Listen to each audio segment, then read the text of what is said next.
What's happening, guys? James Blonde here with MMOHuts.com. This time taking a first look at Defiance from Human Head Studios and Trion Worlds, which, if you didn't know already, is a sci-fi third-person shooter persistent world MMO similar to games like Firefall, PlanetSide 2, and even Borderlands. Now, the game originally launched as a buy-to-play game in April of last year for PC as well as consoles, and it already has 5 expansion DLCs to add in more content to the game. But as of a few days ago, the game has gone free-to-play, just in time for the second season premiere of the TV show that goes along with it on SyFy, which starts up on June 19th. So, seeing that the game has been out for a year already, I figured I'd show you guys, new to the game as it becomes free-to-play, what it has to offer. Now, the first thing it has to offer is some really nice customization options, for the most part anyway. You choose between 4 different origins here, and it's basically your character's backstory, and that's about it. The only thing that seems to change is your starting outfit and starting weapon, so there's no classes in the game, and all of this stuff gets changed as you play the game, of course, so you make these decisions as you go along. So for this, I'll go with the Outlaw, just because it works with the look that I'm going for, and you can be male or female as a human or Irathiant, just like the show, if you guys watch it. And they even have the Casthian, I think that's how you say it, those guys from the show that really need a tan and like to take baths with their family. Creepy.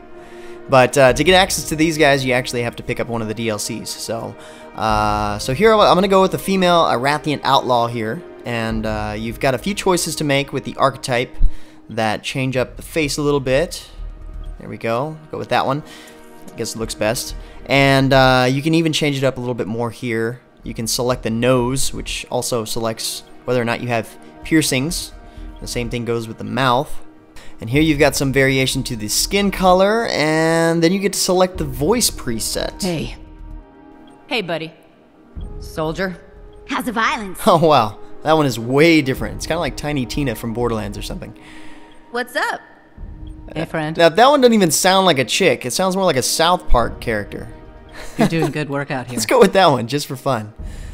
Now, you can change the eye shape a little bit, but you'll notice that all of this stuff is preset as opposed to having sliders. And I can say that for the most part, the preset options are actually pretty good, considering that they're not sliders. I mean, my character's already looking pretty badass. Definitely like this hairstyle best, and the color. And as far as the finishing touches, oh yeah, we've got some face paint. Looks like a true badass. Now shortly after making your character, you're introduced to a small portion of the story, which continues along with the main storyline quests as you go through the content. And after you crashed, after meeting the 2 main characters from the show, you get shown the mechanics of the gameplay from your ego, which is a digital entity that makes you look through the survivors of the wreck in order to find Mr. Von Bach, which is supposed to be your boss. Now, I've got to admit, there are a lot of bits and pieces in this game that you can compare straight up to Borderlands, like the ego. Some of the enemies that you have to fight look just like the Spider Ants or the Varkids.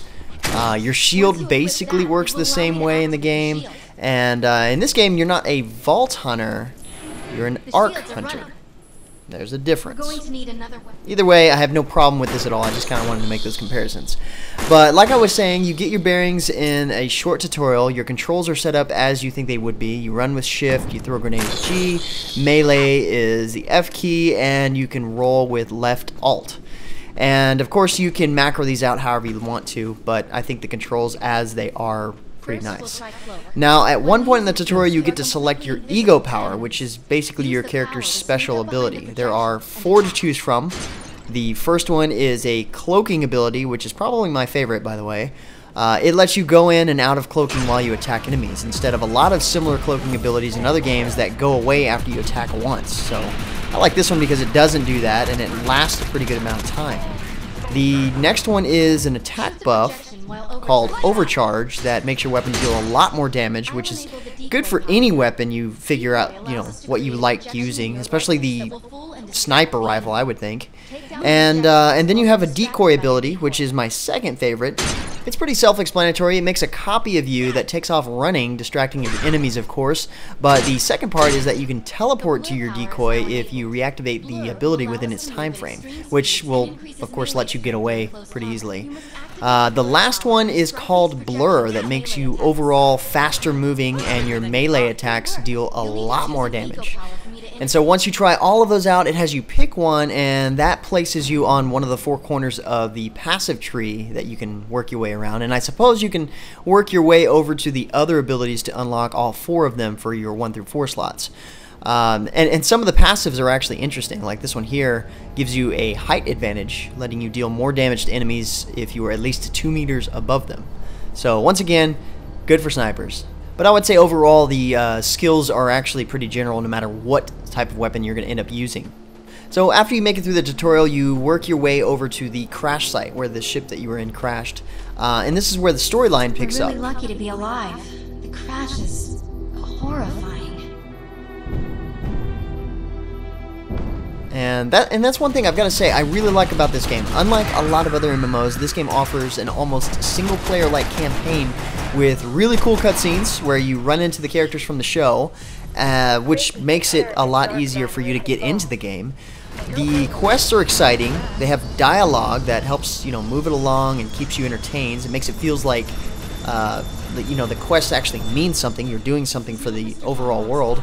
Plus, the game has side missions or events going on all the time, similar to the ones in Firefall, for example, except, like I said, they have meaning, where you have to save soldiers that are under fire already, or learn something about the creatures in the area, or whatever it may be. Put it this way, in this game, you're not going to get quests like kill 10 mutants. Instead, if you kill 10 mutants, you might get a reward. Plus, you're going to level up your individual weapons just by using them.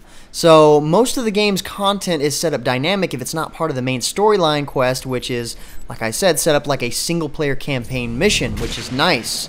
It's kind of like Borderlands. Now, I know that a lot of other MMOs don't like to follow this formula because they feel that players will go through the content way too quickly. In fact, I think that's what Firefall is trying to avoid at all costs. But in this case, it seems to me like there's a lot of content that players can work with. The game offers a lot as is, and just like Borderlands, you can pick up the DLC for more content. Plus, in this game, the content is being generated to go along with the show. So if you're really immersed in the game, you can even go deeper by watching the show. It's basically comes out in seasons. I know they're going into season 2 of the show, but it's episodic content that is relating itself to the show. And that right there makes for entertaining in-game content for sure. I really like this concept. It's one you don't see ever. And besides all of that, it's also nice that you're quickly able to pick up a vehicle to get around on. The map in this game is absolutely huge. It takes place in like a post-apocalyptic San Francisco. And the best thing is there is actual driving mechanics in the game. Thank goodness. It's similar to, say, PlanetSide 2. So it's got nice physics to the vehicles. You can actually jump over some crazy stuff and actually get XP for doing it. You can get rewards for being crazy on a four-wheeler. And they even have some time trials like they do in Firefall. Plus, it's cool. You can actually summon your vehicle from just about anywhere. And but just by pressing V. Later on, you can get bigger and faster vehicles. And of course, the show is sponsored by Dodge, so later on you get a Challenger with a Hemi. Now, I've got to admit, the visuals in the game look really good. The action in the game is great. The events, they can be pretty tough, and the enemies are actually badass looking. But the best part is that you feel, like I was saying before, you feel like you're playing a single-player game until you realize that there are other people around killing stuff as well. And also helping you up if you happen to die. The weapons in the game feel really nice, especially the powerful ones, of course. The sniper rifle that I was using most of the time felt really good. It was similar to PlanetSide 2 sniper rifles, just to give you an idea. Overall, you can loot different weapons, and of course, the different weapons have different rarities. Plus, you can buy them in the shop with currency that you collect from killing enemies or completing quests. But speaking of the shop, changes have been made to the game since it went free to play that allows for their cash shop mechanic. So if you're new to the game, you'll notice you don't have a ton of inventory space, but if you bought the game, you know that there wasn't a problem before. Now, as the game is, you buy more inventory space with things called bits, which is the real cash currency in the game. And you can also use these to buy additional weapon loadout slots, cosmetic items like outfits, vehicles with different color options like you see here, and some weapon mod stuff that looks pretty sweet, actually.